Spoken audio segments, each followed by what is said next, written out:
One guy's seen it, the other guy hasn't. First guy's gonna tell the second guy all about it while they both get drunk.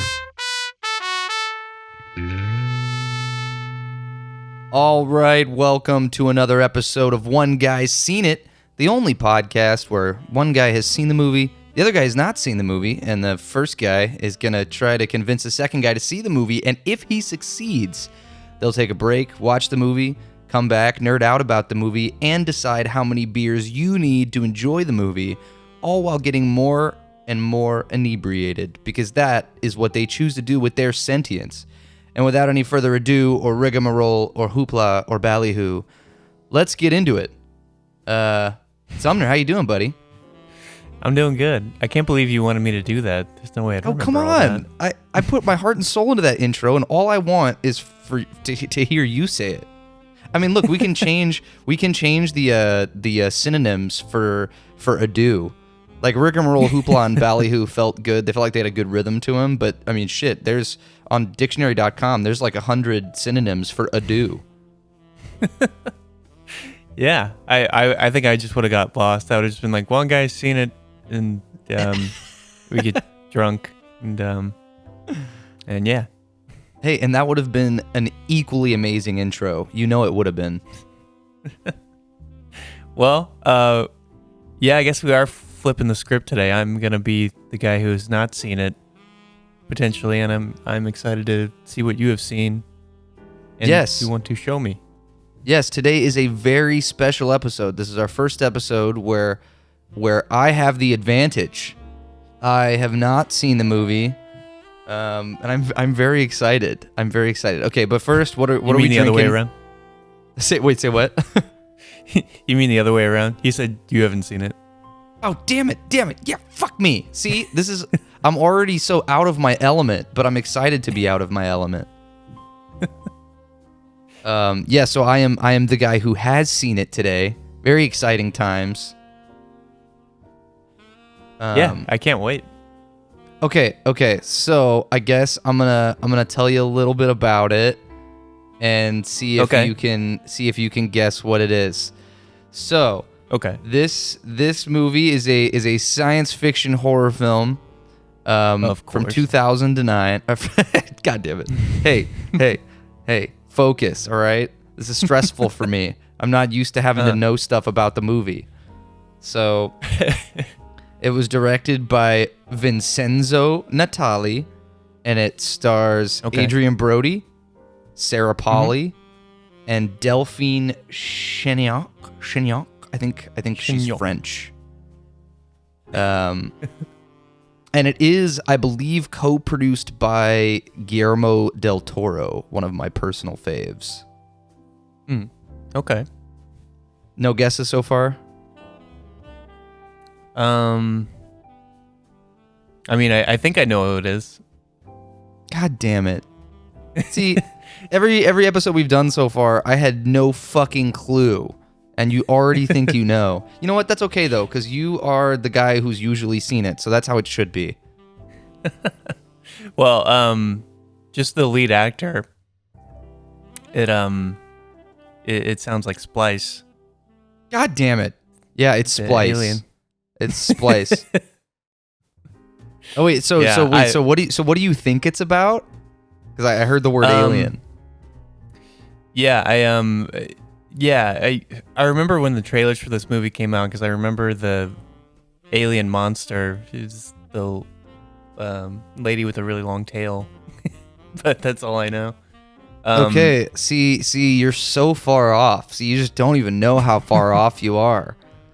Is it something to do with like genetic splicing? Yes, shut up. So the story concerns experiments in genetic engineering being done by a young scientific couple who attempt to introduce human DNA into their work of splicing animal genes. And that is all I will tell you about this film that you still don't know anything about. I don't know anything about it. I know Adrian Brody and Splice was one of those movies I just never got around to watching. I'm so glad. See, I feel like that's why I'm so excited to do these every once in a while, because I know there are so many terrible movies that I've seen that you made like the educated choice to not waste your time seeing, and now I get to punish you with them. Yeah, I can't wait. It's a punishment that is rooted and based in friendship. It's a friendly punishment. Yes, friendly waterboarding. Never heard of such a thing. But I can't believe I almost forgot. We got to talk about what we're drinking. Well, this morning for me and at night for you. Although you did just kind of wake up, right? So it's kind of the morning for both of us. Yeah, I'm getting back into it. But I'm back on my lemon sour 9% seltzers. Ooh, exciting. What are you drinking? I'm going old school, man. An old friend favorite for both of us. Rocking these Coors Banquets with the little stubby bottles. Oh, I miss Coors Banquet. Yeah, I kind of go through phases with them. They're just so fucking adorable. Like I like the little old school medicine looking bottles. Yeah, like you're drinking a potion from 1910. Yes, yeah. Like I feel like I just bought one off of Wes Dickens. Yeah, Red Dead Redemption Snake Salesman. Yeah, a little snake oil salesman. Little inside joke for our millions of listeners out there. Little Rockstar Games joke. Because that's how you really build a loyal fan base is inside jokes that 90% of people listening don't understand. So they got to get they got to do some research. It's that little bit of research that gets people married to your idea. Yeah, that's my favorite story-driven game, and and I I love throwing out a Wes Dickens quote anytime you can. Yeah, apparently, because I think the first Red Dead just got ported to PC recently. Did I hear that correctly? Oh yeah, and they're putting it on PS4 or in the PlayStation Store too. But wasn't it in the PlayStation Store for a long time? No, it was on the Xbox Store.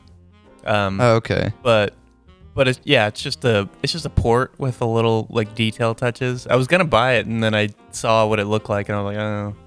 I thought it was gonna be something. Well, I haven't seen what it looked like, but all that keeps popping up is Reddit threads where people are bitching about like glitches and graphical issues and it's just a port. Yeah, there's nothing to it, and everybody's like, this is some lazy ass bullshit. But anyway, I digress. That's not what we're here to talk about. Hey, no, that's okay. See, I was kind of worried about that because inevitably in the intro section of each one of our episodes of One Guy's Seen It so far, I find a way to stall by diverting to a mostly unrelated topic. And I was hoping you could pull it off on this end, and we kind of did. A little Red Dead diversion. Red Dead Diversion is the sequel to the sequel. God, Red Dead Diversion. I'm a fucking creative genius, man. So wait, I guess I have a couple minutes to like give you some trivia that doesn't spoil anything, because you've done that for me, right? You've given me some random little trivia. Yeah, little bits of backstory here and there. Okay, so Vincenzo Natali, the director here, he first got the idea for the film when he saw a picture of a mouse with a human ear growing on its back. Big stuff there. Oh. Big stuff. Playing God, nature. Yeah, how does that make you feel? Yeah, that makes me feel really uncomfortable. It also reminds me of the episode of South Park where Mr. Garrison grows a penis on the back of a mouse for genetic.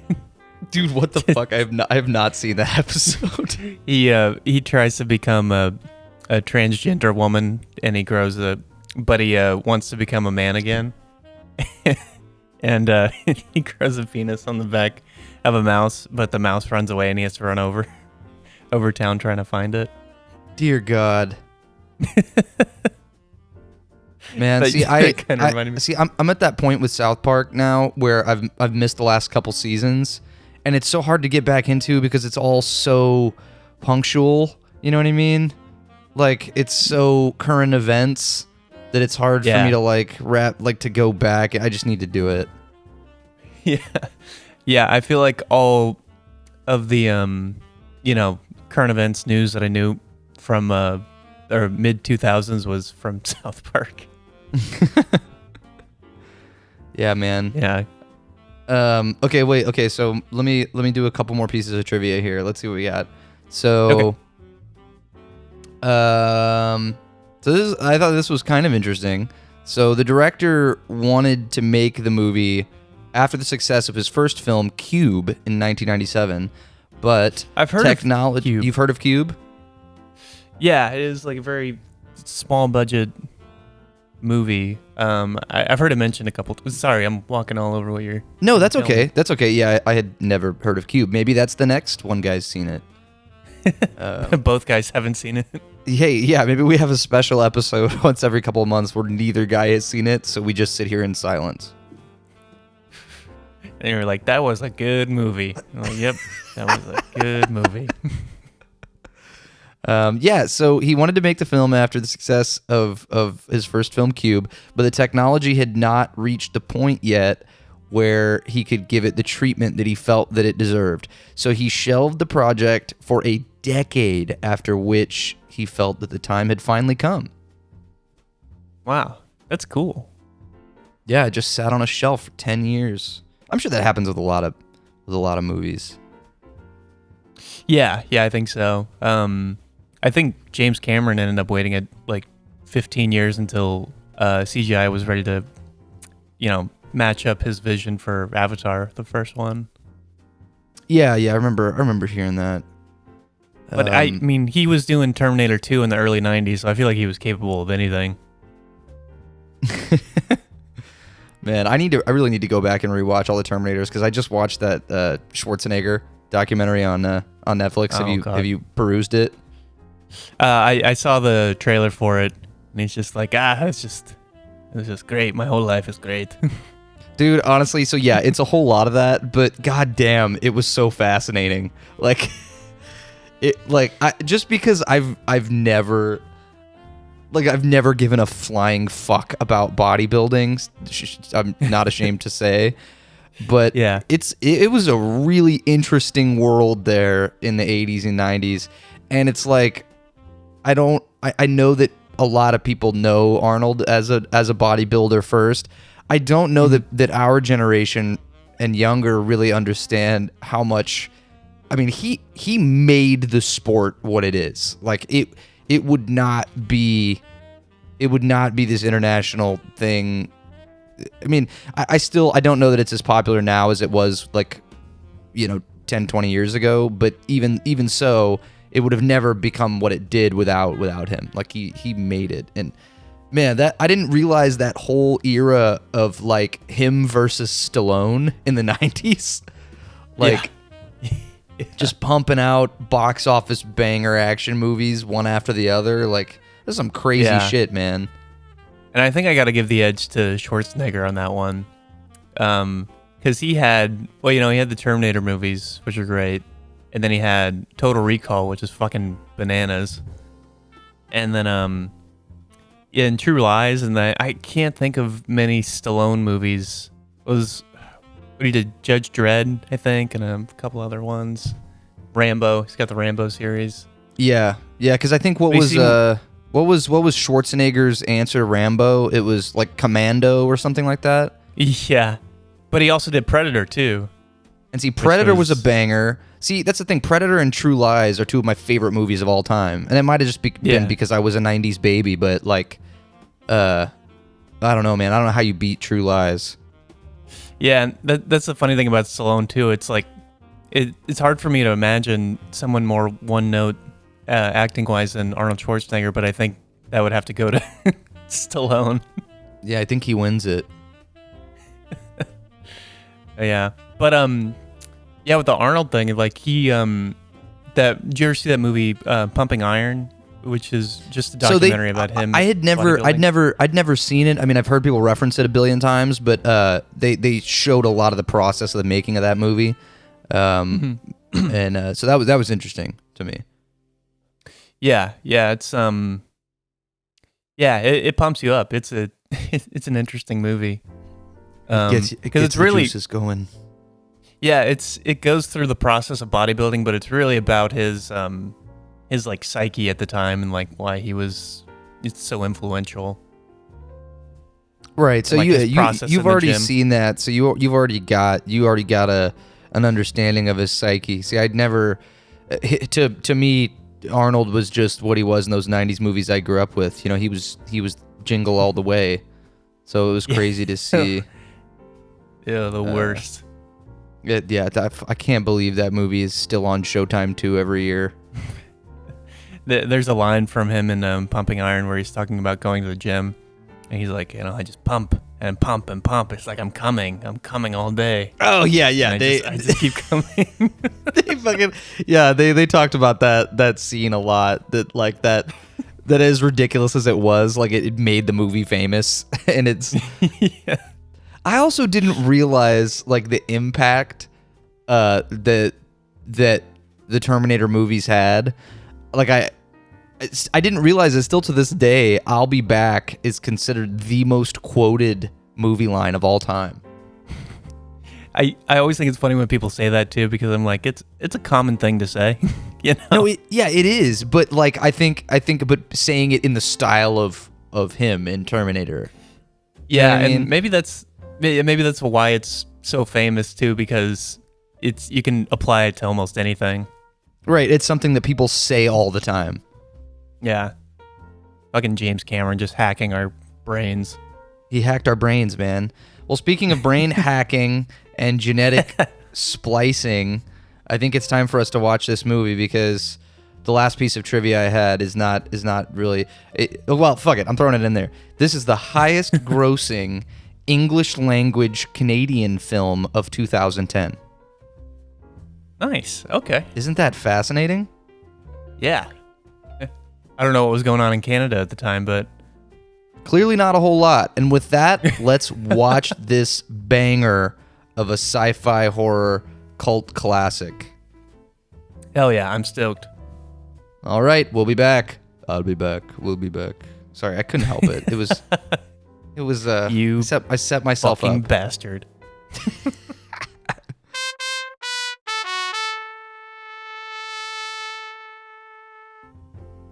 All right, we are back.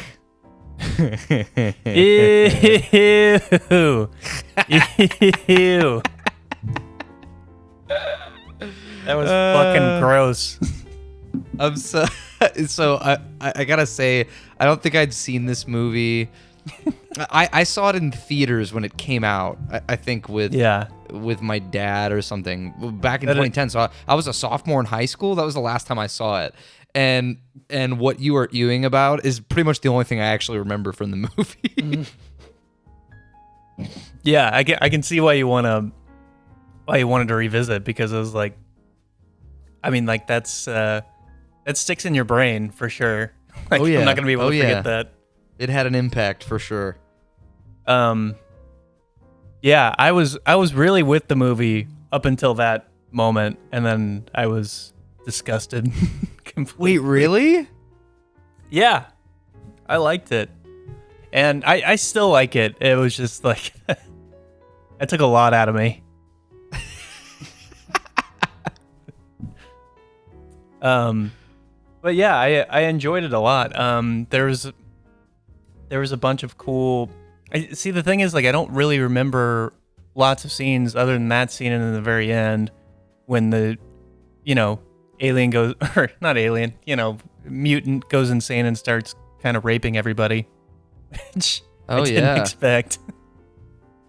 But it was good. I mean, like, it felt more like commenting on just parenthood in in like a household that doesn't want a child, because it goes through like ebbs and flows the entire movie of like Adrian Brody wants a kid, then he doesn't want a kid, and then they end up having this weird mutant child that he just doesn't want anything to do with, and it's just, I don't know, it was very uncomfortable. So really the reason that that I wanted to watch this with you was because Eraserhead reminded me so much of this movie. There were so many parallels, or at least I feel like certain elements of Splice were definitely influenced by Eraserhead. Even kind of like the design of Dren when she's younger, like the little egg-shaped head. Yeah, like when I saw Eraserhead, this movie was the first thing I thought of, and I hadn't thought of this movie since I saw it, like literally 13 years ago, and immediately that brought me back. But yeah, like oh man, it's funny. I feel like 2010. Like the early 2010s was such a weird time for movies, like, or maybe I feel like we're sort of experiencing what, I don't know, maybe what our parents' generation experienced, but like fashion and style and things were just so weird in 2010. Like it's like everything just, it's funny. Like it's interesting to me that the director or whatever sort of gave Clive and Elsa this like almost this borderline like cheesy hacker like rock and roll aesthetic, you know what I mean? But they're like these genius they're like the rock stars of genetic science, you know? Yeah, they had Wired doesn't interview losers, okay? Yeah. Yeah, it feels like they were like an indie rock band the whole time. I actually think I wrote down, I was like, Adrian Brody looks like quintessential 2000s hipster.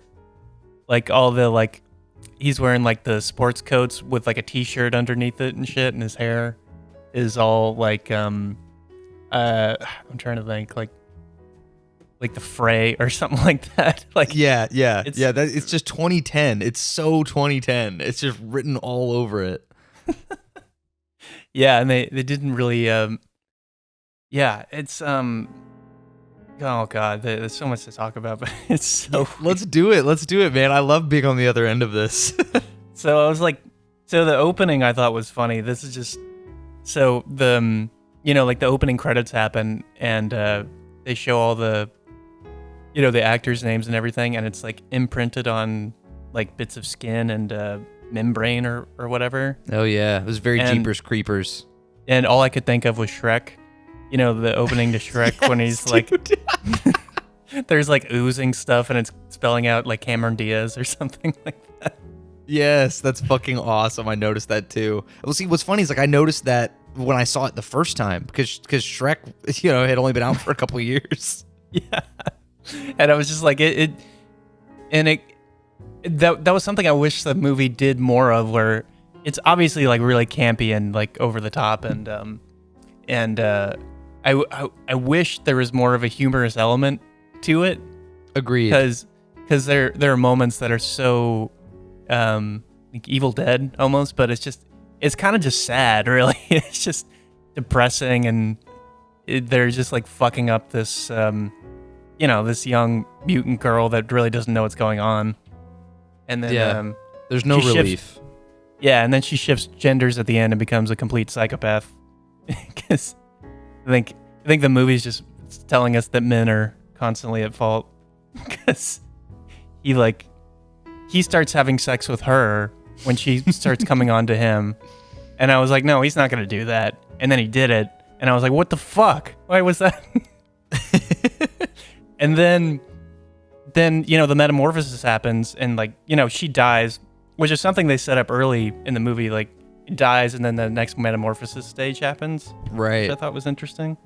But then he comes back and then immediately starts raping Sarah Polley at the end, and I don't know if that's like commenting on like sexual abuse fucks people up, and they do things like I don't know. I'm sure there was something trying to be said, but it just disturbed me greatly. Yeah, like I vividly remember being in the theater and people walking out. I remember a sizable chunk of the audience leaving the theater when when he starts having sex with her the first time. Yeah, I mean, even in high school, like, oh, you know what? No, I didn't see this with my dad. I'm pretty sure that Wesley and I snuck into a theater to see this. I think we weren't old. Yeah, because we were I was 16. I think we were both 16, or I was 15 and he was 16. We weren't old enough to get in. And we used to do this all the time. We'd be like, we'd go to see one thing and then just, that was right before the R-rated movie, and then just sneak into the R-rated movie. Yeah, I would do that all the time too.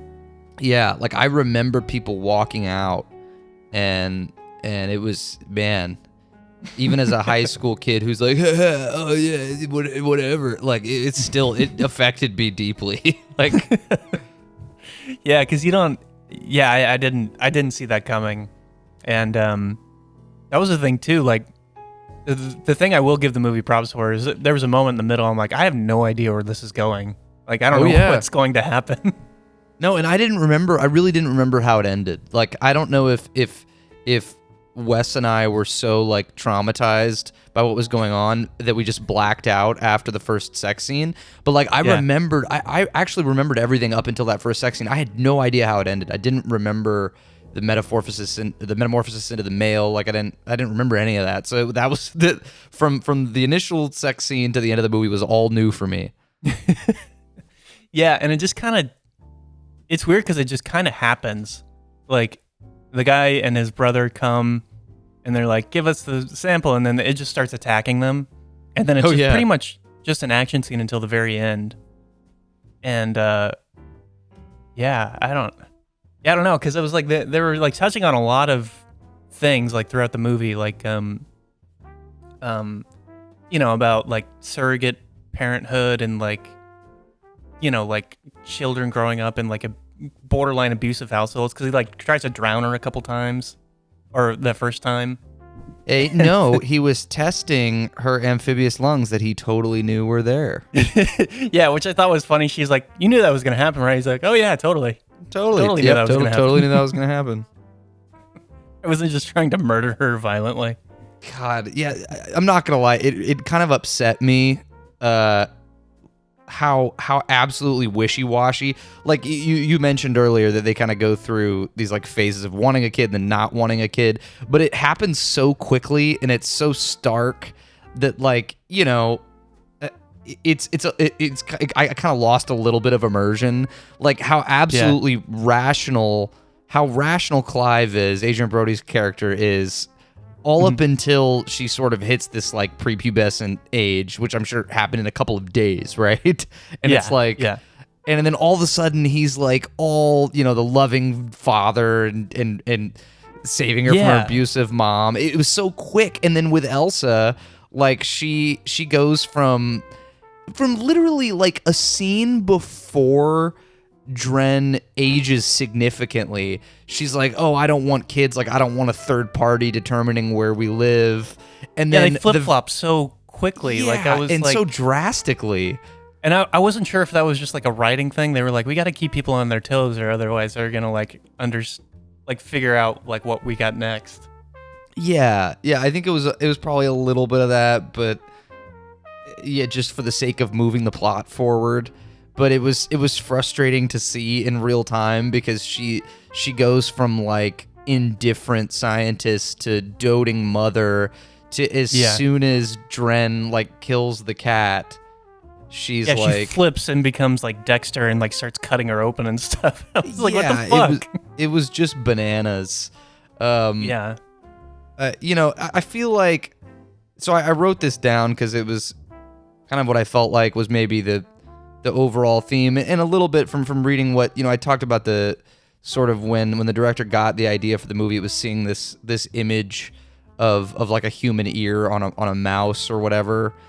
And sort of what he talked about was that it was an experiment that inspired the movie, but that sort of every living being has its own agency and depends on the benevolence of whoever or whatever brought it into the world, right? And that really the movie is a commentary on what can often be like a sort of a murky relationship between test subjects in science experiments and their creators. Like, at what point does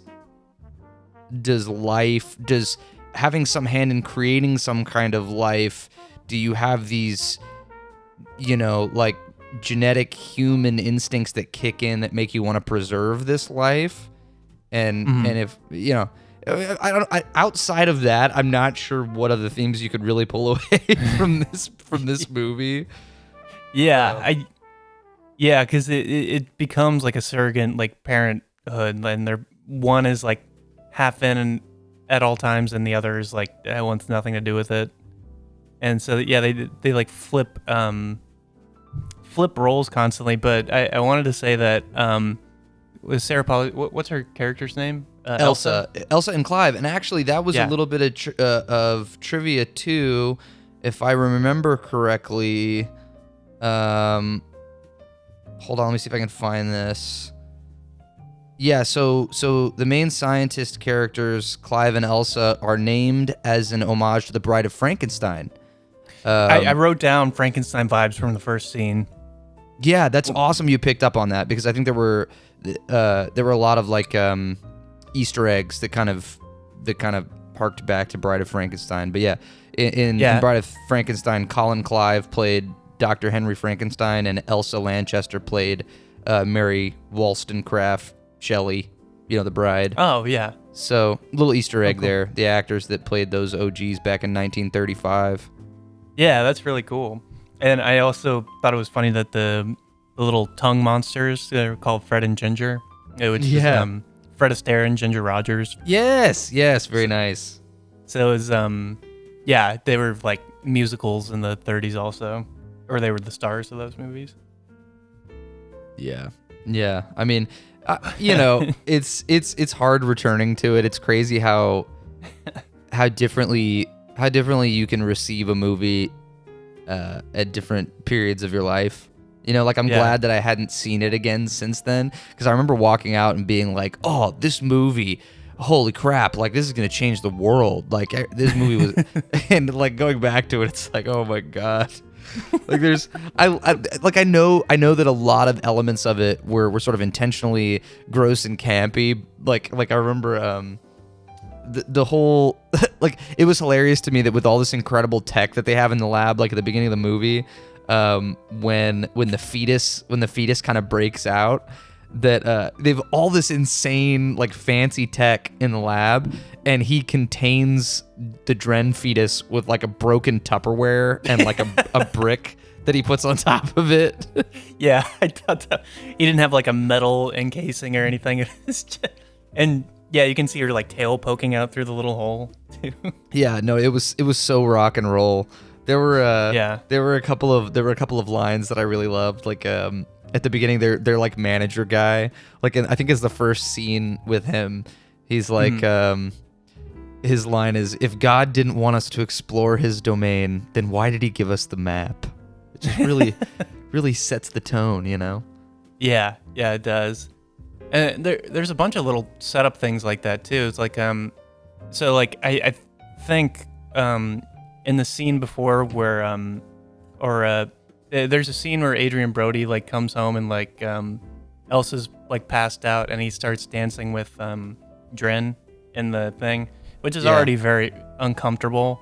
But he has a moment where he realizes that it's Elsa's DNA inside her.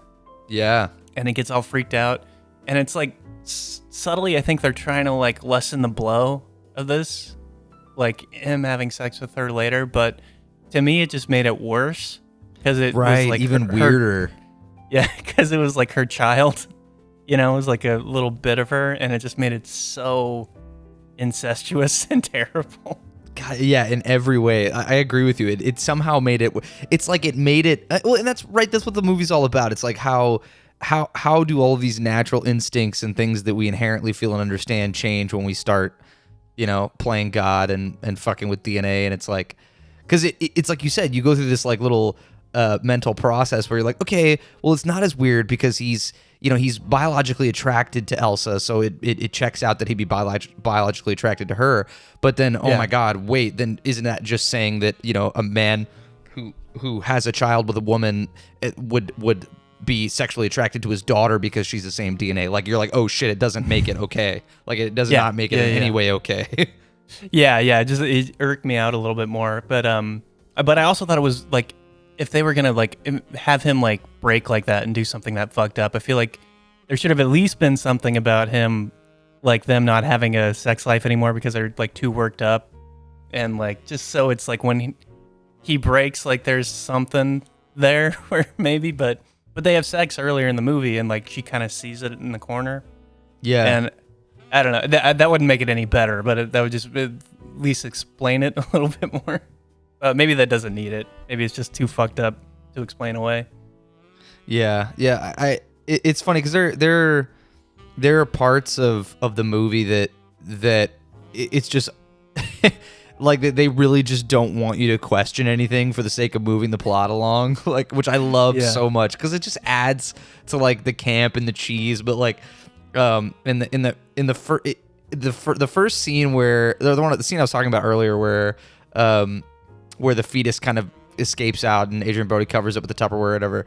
Like, I remember in theaters seeing her get stung, when she pulls her arm out and she's got all these like holes and shit in her arm and she's like seizing, and Elsa, and she's like, he just grabs this magical battlefield style syringe and injects her with it, and suddenly everything's fine. Like, she got, it's a syringe of dopamine. That's, right. It was the dopamine syringe. There was that scene at the beginning, because I wish Andy was sitting next to me, because I wanted to ask her. I was like, that's not a thing. There's not a syringe of dopamine. That doesn't exist. No. And there's definitely not a syringe that instantly heals someone who's gone into hypoallergenic shock or whatever. She's like dying and seizing, and like you have no idea what she's having a reaction to because it's this totally unknown creature with unknown bacteria and shit going on. And he's like, oh, I'm just gonna stick you with this, and then she's fine literally 10 seconds later. It's like it never happened. Yeah, and I think that's the most frustrating thing about the movie too, is because the writing is like building towards something. Like they throw all these elements out there that they're like thematically trying to relate to each other, and then shit just kind of happens sometimes. Like there's a scene where she's like in love with the cat and stuff. Yeah. And Sarah Polly takes it away, or Elsa, and then she brings it back and gives it to her, and then through no setup or no inexplicable reason, she just kills it. Either to fuck with her, or I don't know why. Yeah, so the way that I sort of saw that is how quickly she's aging, right? Like she went from this kind of preteen phase where the pet meant a lot to her to very quickly she was like a teenager. I was imagining her being like 18 years old, and like she doesn't give a shit about childish things anymore. She doesn't give a shit about pets. Like she wants to fuck and be a woman. And she's looking at Elsa as this thing that's in the way of this man that she's attracted to, and that was her in my like reception of it. That killing the cat was like her becoming an adult. Like she doesn't give a fuck about this anymore. Like she wants to get it anyway. Yeah, I mean that doesn't excuse how insane it was. Like no. I mean that makes sense, honestly. But there was a moment that I thought was funny in retrospect, because Elsa's character, she sees all her drawings of Clive in the drawers, like, oh, there's not any pictures of me, and it's like kind of a prelude to her being attracted to him. And then when she dies and then they're burying her at the end, she finds a drawer full of drawings of her, and in my head in that moment, I was like, oh, that's sweet. She cares about her. And then I was like, and then later I thought about it. I was like, oh, nope, that's not what that means at all. Yeah, well, so I didn't, it's interesting you bring that up, because I didn't even question my initial thought about it, but now I am. My initial thought was that she maybe made those drawings of Elsa in an earlier part of her childhood when her mother, they flip-flopped, right? Like Adrian Brody was being very insensitive and aggressive to her during the earliest days of her childhood, and Elsa was being very sweet to her and very motherly, and like her and Elsa's relationship was a lot better. So my take on that was that maybe she made those drawings before she started becoming attracted to Adrian Brody's character, and then she kind of just hid them when it became all about him. But Maybe. that's interesting. It could have also been that, yeah, like when she was transitioning, that whole couple of days that they were gone and they go back to their apartment to like, you know, deal with what just happened. Maybe during that time period was when the metamorphosis happened, and I guess Dren started drawing her. Yeah, I don't know how we're supposed to take that.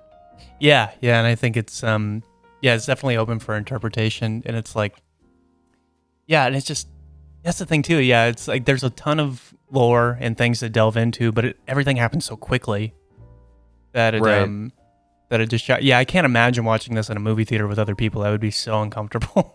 Oh man, yeah, it was, like I said, I mean, people walked the fuck out. It was crazy. And I'm trying to think too. There were only a couple movies I've ever been to in a theater where people walked out. One was The Happening. Oh yeah, because it fucking sucked. Because it just sucked so bad. I've grown to love it over the years. I've grown to love it as a horrible movie. Right. Which is kind of honestly how I feel about Splice right now. Like it's not a. Yeah. I don't think it's a good movie, but like it's, you know. No. It did it's something. It's not something you'd show people, but it's like, not that, but I mean, like, it's not like The Shining or The Exorcist or something like that. It's not in any way an influential movie. No one's gonna remember it, which is why I wanted to do it on this podcast. Because like, imagine, like, like there's so many movies that kind of fall into that category, right? That tried to do something and whatever, you know. But the fact that it had an impact on me made me want to do an episode on it. I like the fact that it's a trashy B movie and is not pulling any punches about it, though.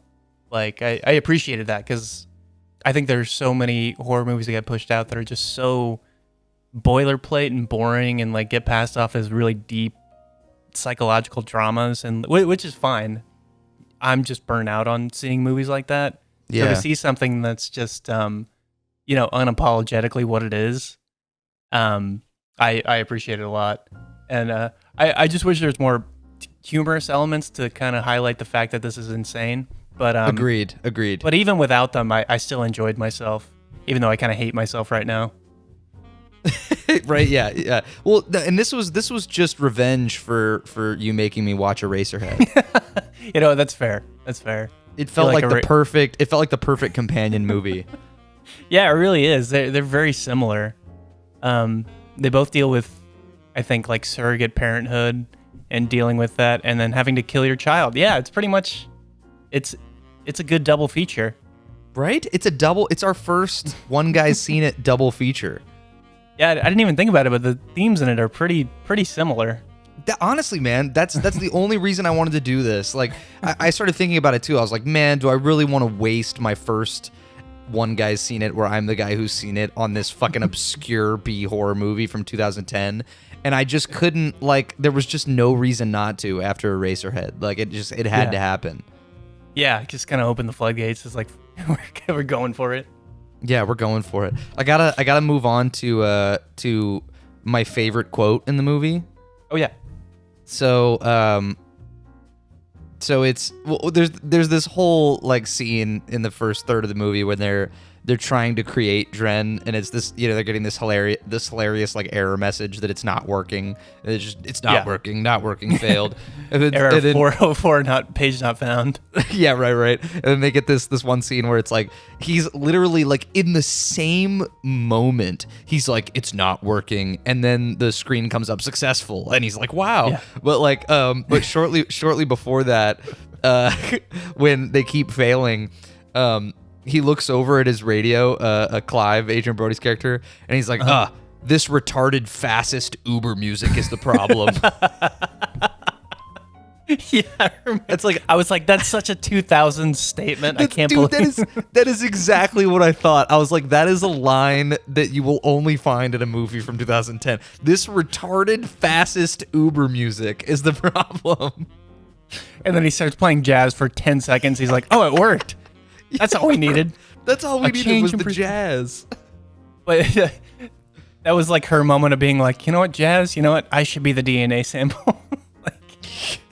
Yeah. So good.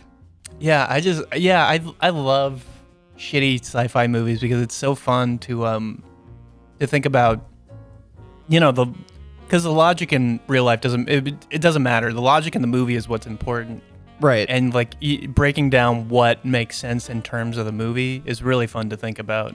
So I don't know. I kind of like this movie, even though it's trashy and it's kind of disgusting in parts. But there's something to appreciate about it, I think. Yeah, absolutely. That's funny. That reminds me a scene that I wrote down. There was so much about the first or the scene when the embryo escapes. There were so many things that stood out to me in that scene. One of them is that when they're panicking and Elsa's arm is stuck in there and he's trying to get her out. Like, he cuts into the amniotic sac or whatever, and it's all this brown, disgusting liquid that's in there. He cuts into it with a scalpel, and then he puts the scalpel in his mouth to help I got get her so out. grossed out by that. And it's like, that was a choice. That was a choice just to make you feel as uncomfortable as possible. Well, it was so deliberate. I was like, oh, this is going to bring something back. Like, he's going to get like infected with it, and he's going to like turn at some point. Like, I thought that was going to happen. Because it's like, why else would you set that up? It's like, no, it's just a gross detail. Just to be gross. That's all it was. Yeah. There are little moments like that. Like what you were saying with the those error message when they're like trying to do the thing, which makes their job seem so easy to me. Yeah, right. They just run it through a computer and then it's like, did it work? No. Okay, let's just try again. Yeah, and like these two fucked up human beings would ever have total autonomy over over $1 billion genetics lab. Like, yeah, they make it seem like they're not other researchers on their team. Like everything they're doing can be done with 2 people and not like a team of like 100 people. Right, yeah. Dude, man, like Elsa, that just reminds me, like the brother, Adrian Brody's brother's character is hilarious to me. Just his role in the movie is hilarious. Like, and it reminded me at the end, like, dude, Elsa is such a piece of shit throughout the movie. She's awful. Like, it's all her fault. It's all her fault. And then also, like, there were a couple moments at the end in the big action scene at the end where, like, so as soon as Dren flies in and takes the brother away, like Clive is obviously freaked out, and immediately Elsa is like, he's already dead. Like, he's not even worth looking for. It's not even worth looking for him or trying to see if Dren killed him. No, he's already dead. Like, we need to move on. And then I don't hear he's your brother or whatever, but who gives a fuck? Yeah, he's your fucking brother. Who gives? He's already dead. Like, that shit was ridiculous. And then a couple of minutes later, when Dren fucking No. It's before Dren kills Clive. It's when Clive is in the water and Elsa pulls him out. Yeah. Elsa pulls him out. And that was another thing too that tripped me out, was how similar that little like pond area looked to the sort of amorphous mercury pond in Eraserhead.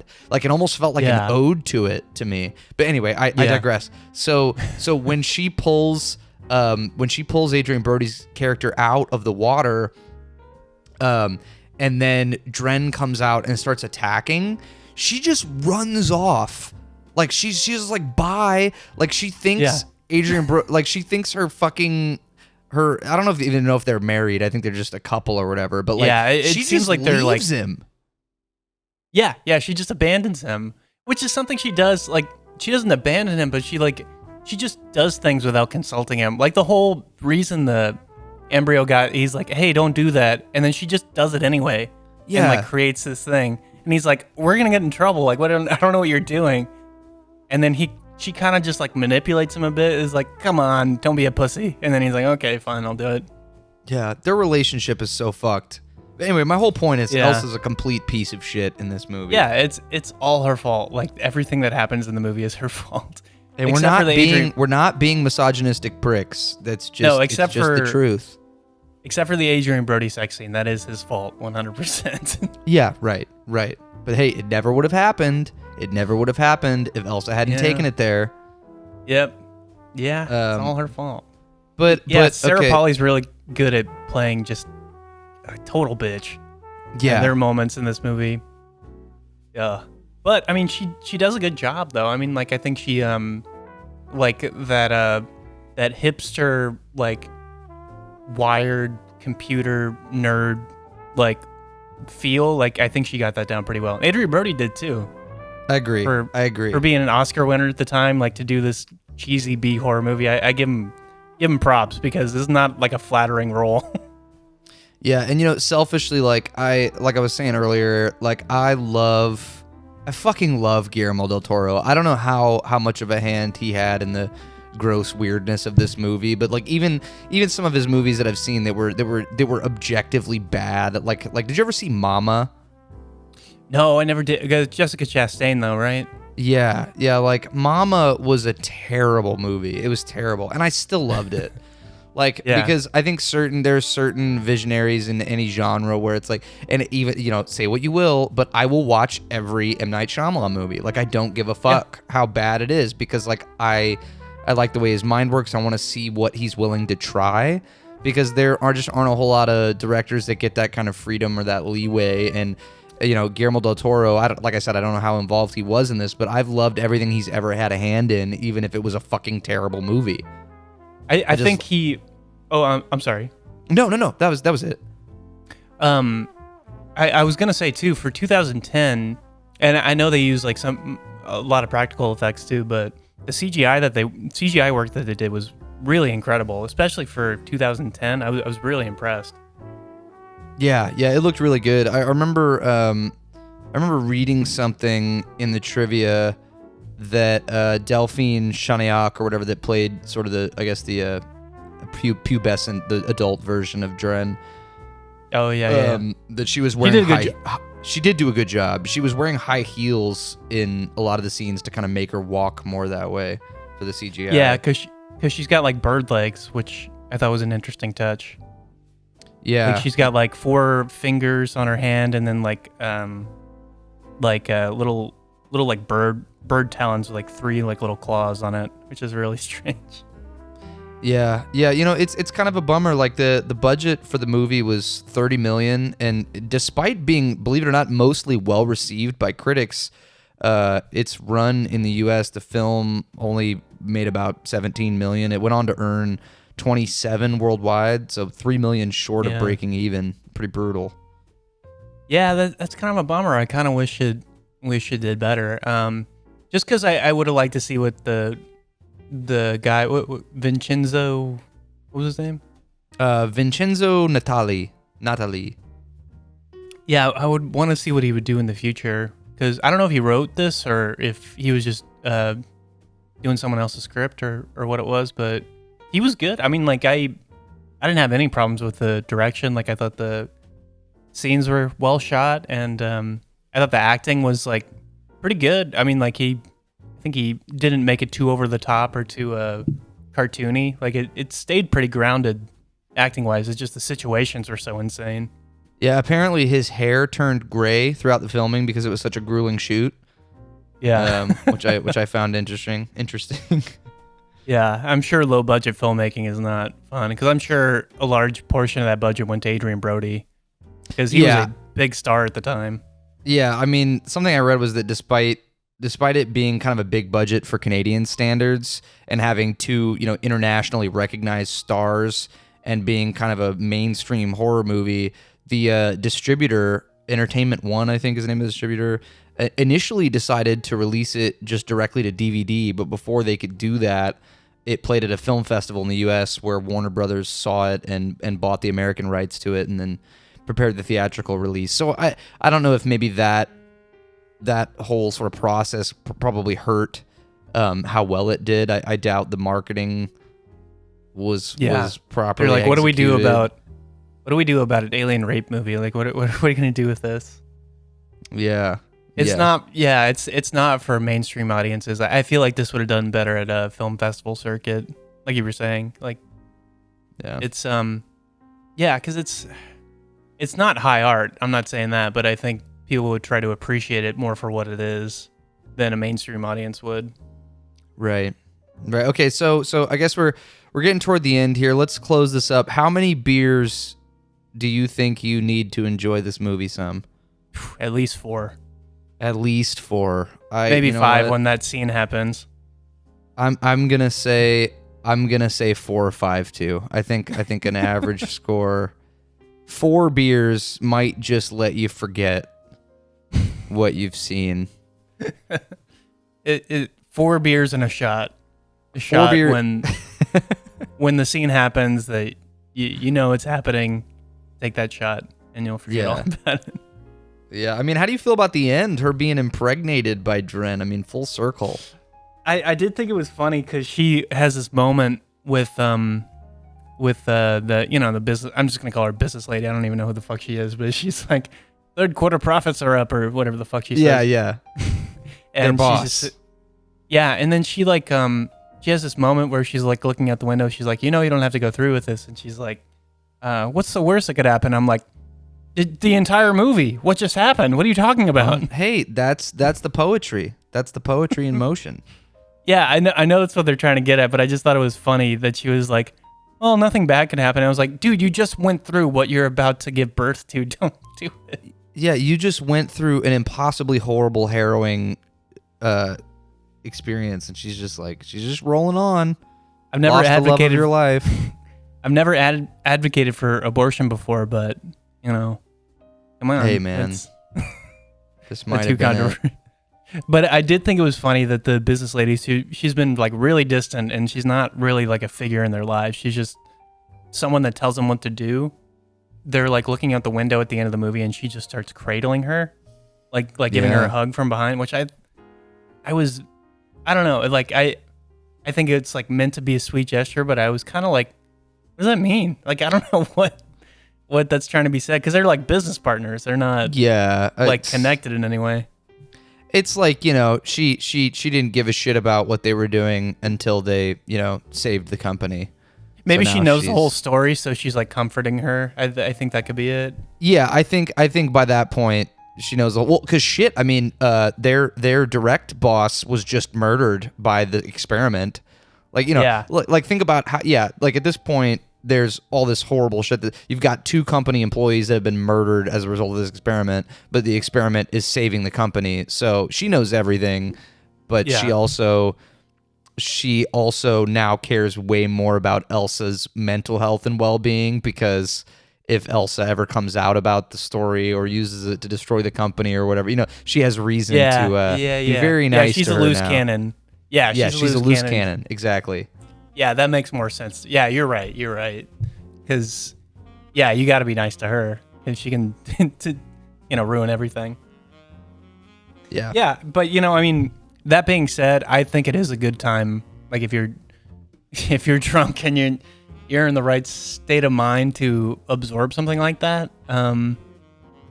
It's a fun movie to get drunk with and watch your friends with and be like, what the fuck did you just show me? Because that's the way I feel right now. Yep. It's a romp. It's just a romp. Well, well, thanks for taking the friendly waterboarding. Hey, I mean, you did it first. I think Eraserhead's probably worse. Hey, you know what? They were the perfect double feature together. Yeah, I don't mean worse. I mean like there's nothing to latch on to. At least there's a story in Splice. Yeah, I guess you could call it a story. Yeah, I guess so. But yeah, thank you. I enjoy being on this side of the table. This is fun. Yes, we did it. The first one guy's seen it, where I was the guy who's seen it. Very exciting times. Well, for all of our listeners out there, follow us on all the social medias.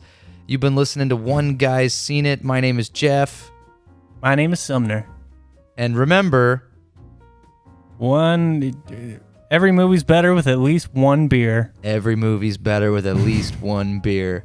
I love you, dude. Until next week. I love you too. Next week, and